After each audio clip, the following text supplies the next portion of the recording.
The Rift Valley and the Nyanza province were the areas worst affected by the Kenya post-election violence. Here, dozens of camps offered refuge to those fleeing the violence. Thousands of people had their homes and businesses burnt and family members killed. According to the report by the Commission of Inquiry into the Post-Election Violence, some 100,000 homes were destroyed, including offices, health centers, and schools. Sexual violence against women and girls was widespread and ethnically driven.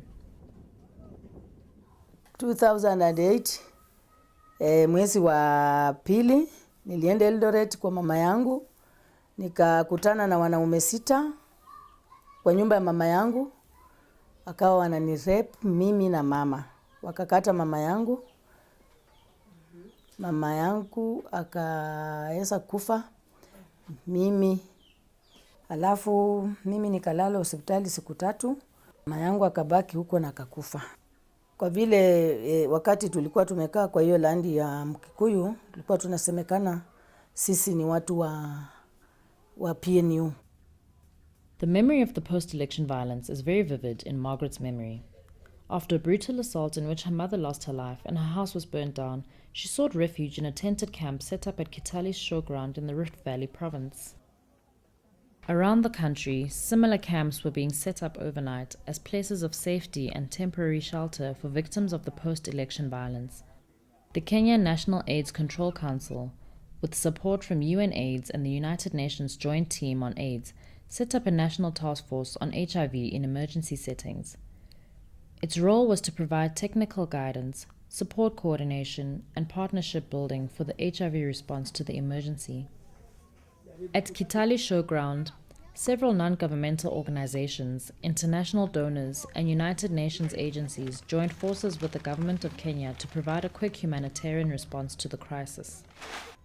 At the front line of emergency relief in the camps around Kitale was Handicap International, a non-governmental organization working to improve the living conditions of people with disabilities and vulnerable groups in situations of poverty and exclusion, conflict, and disaster. At the height of the post-election crisis, Handicap International organized extensive HIV voluntary testing and counseling activities in the IDP camps and provided medical, legal, and psychosocial support to HIV-positive people and victims of gender-based violence. It also ensured access to basic services for disabled people in the IDP camps and referral to medical and rehabilitative care providers. Margaret was one of the many women who fled the post-election violence. Handicap International helped her with her basic needs, as well as medical assistance and psychosocial support. Margaret is an active member of a support group for people living with HIV that meets weekly in the local church. Kakuja kwa showground kwa kambi, kakutana na handicap, alafu handicap wakanichukua wakanipeleka hospitali. Kwa hivyo niliweza kupata ushauri mwingi kutoka handicap, wakanipa nguo, alafu wakaweza kunipa mawaidha jinsi ninaweza kukaa nisahau haya ambao niliona. Pia wakati nilikuwa hivyo nikajipata niko na HIV. Hata vile nilikuwa nimefikiria mimi nitakufa, nitawacha watoto. Hiyo kitu ikanipa hata kukuwa na uoga, lakini nikasimama kupitia handicap. Ethnic and political violence, displacement, and broken social fabric have a deeper impact on women and the most vulnerable who often fall victim to sexual violence. Widespread use of sexual violence as a means of intimidation, high-risk coping strategies amongst displaced populations such as exchanging sex for food or shelter, and lack of access to prevention services are all factors contributing to the spread of HIV in emergency settings. These issues are often not given enough attention in emergency settings when priority is given to provision of basic services such as food, water, clothing, and shelter. The government of Kenya was not prepared in what to do about the IDPs. It was the first time this was happening to our scenario.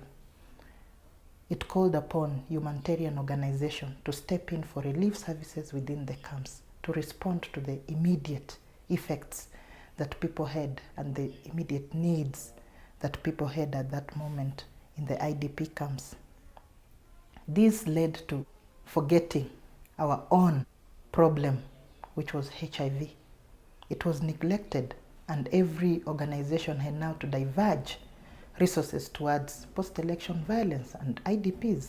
This posed a big challenge in terms of response to HIV. A quick assessment was done in the camp by Handicap International to assess what is the needs in terms of HIV and GBV. And quickly we found that there was a lot of stigma. People were not even speaking about HIV and AIDS. And the first response that we did was to put in every camp a gender desk and a HIV counseling tent to ensure that we now pull upon the clients who are HIV positive, or rather IDPs who have HIV concerns and GBV concerns. But this was not ending at the desks, but also going from one tent to another to really ignite attention towards HIV. So through our GBV desk, people who recorded in for as survivors to gender-based violence, especially children within the camps, were referred to Kitale District Hospital to be given the medical attention, and we had to make sure that we follow up for their legal attention to their cases and also the social attention to their cases, because they had to be integrated back to the community. Coordination between Ministry of Health, humanitarian organizations, and United Nations agencies ensured that 87% of all IDP camps had a gender desk where victims of gender-based violence could lodge their grievances.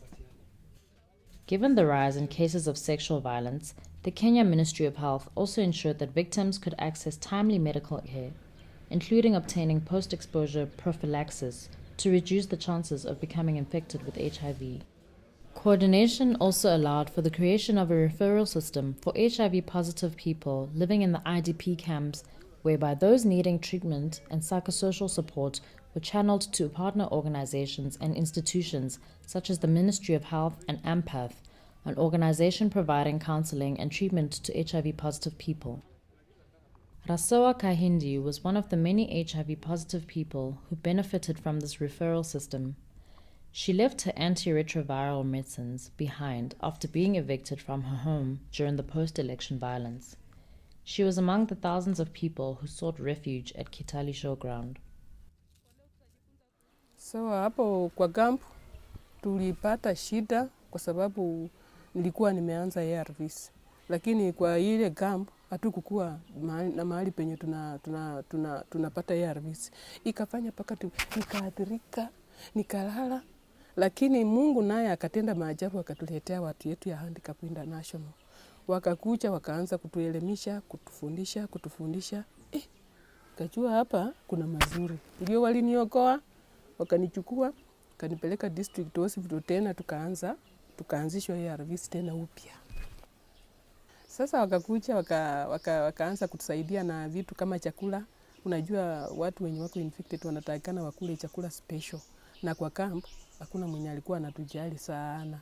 Sasa hao vile walikuja wakatuweka mahali, wakatugroup wale watu wenye wako infected, ndio wajue vile tunakula, ndio wakaanza kutuelimisha, wakatupa mafunzo ya nutrition, wakaanza kutuletea chakula, tena wakienda hapo Ambathi pia wakitusaidia na chakula, ndio tukaamuka tukakuja sawa sasa vile tunaendelea.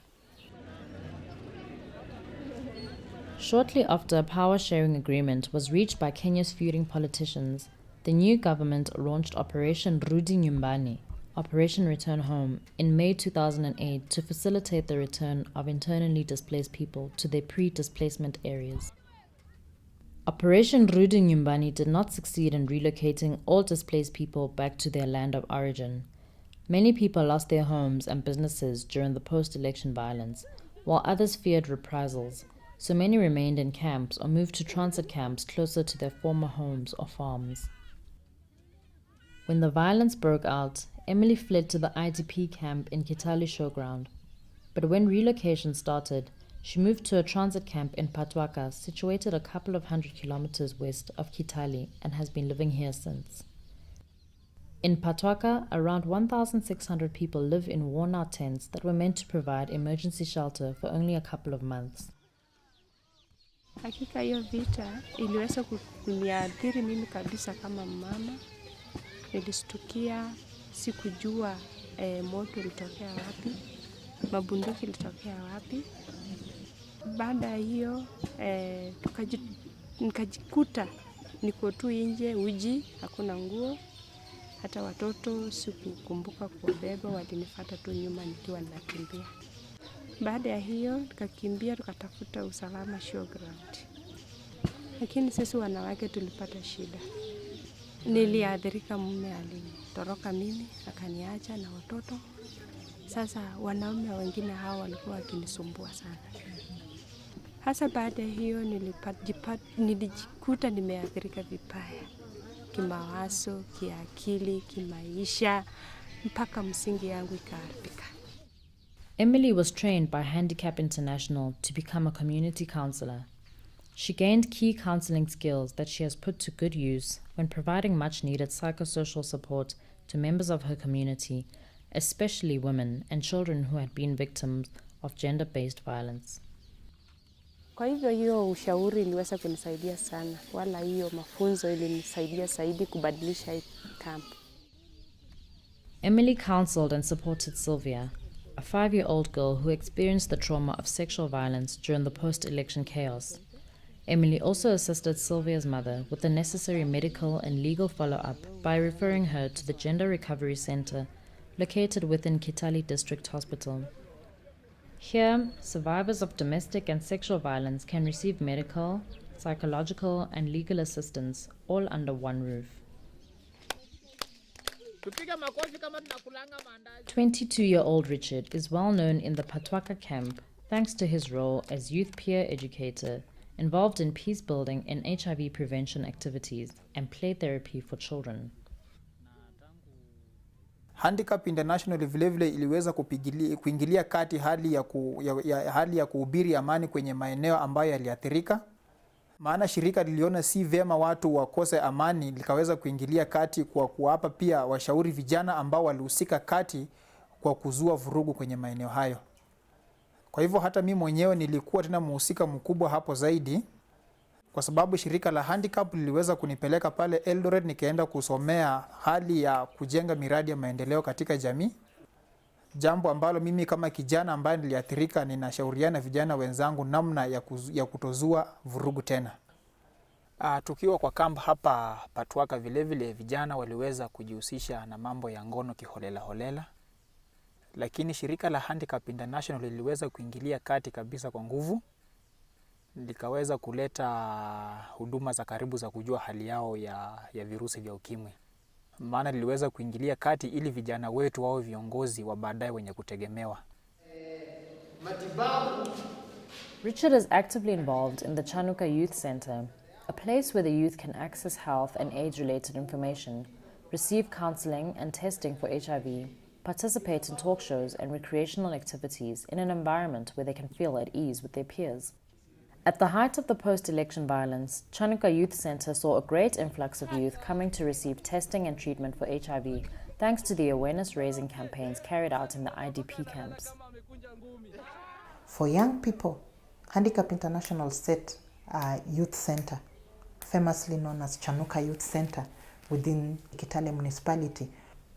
It was a major referral point, especially for young people who are HIV positive and have to go for treatment within the ART clinic, but there's need for their continuous counseling and reflection on their future life. Chanuka Youth Center became handy.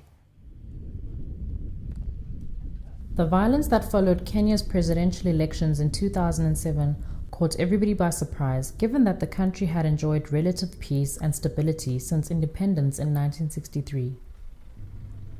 Preparedness for HIV response was low. However, the quick setup of a national task force on HIV ensured that coordination and working partnerships were in place and functioning on the ground. The Kenya National AIDS Control Council and the UNAIDS Country Office worked in synergy to provide guidance to humanitarian organizations on the ground on how to integrate HIV at all levels during the response to the emergency. Across the country, coordination between humanitarian organizations and the government of Kenya, and especially the Ministry of Health, ensured minimum disruption of service provision and especially antiretroviral treatment to those affected by the violence. However, an after-action review conducted by UNAIDS in May 2008 to assess the effectiveness of the response to HIV during the post-election violence found that coordination did not always go smoothly.